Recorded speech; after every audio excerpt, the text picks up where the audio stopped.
গঙ্গা আবারও ন্যায়ের পথে পিয়ালির পাশে দাঁড়িয়ে। আজকের এপিসোডে গল্পটা একেবারে নতুন মোড় নিল।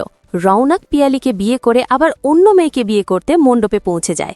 এই বিশ্বাসঘাতকতায় পিয়ালি নিজের জীবন শেষ করার চেষ্টা করে, কিন্তু গঙ্গা তাকে বাঁচিয়ে নেয়। গঙ্গা থানায় গিয়ে জানতে পারে রওনক আসলে অর্জুন চ্যাটার্জির ভাই, আর সময় নষ্ট না করে সে হাজির হয় সেই বিয়ের মণ্ডপে।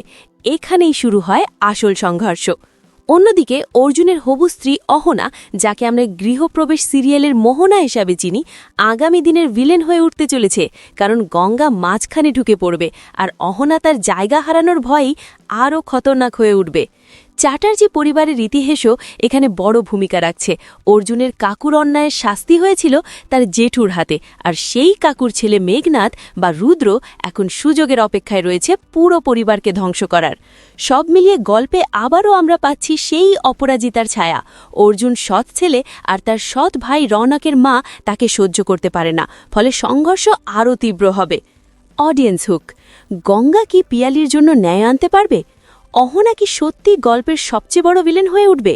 আর মেঘনাদের ষড়যন্ত্রে চ্যাটার্জি পরিবার কতটা ভেঙে পড়বে? দেখুন গঙ্গা প্রতিদিন রাত ৯টায় শুধুমাত্র স্টার জলসায়। এই রকম সমস্ত আপডেট সবার আগে পেতে অবশ্যই আমাদের চ্যানেলটি সাবস্ক্রাইব করে নিও।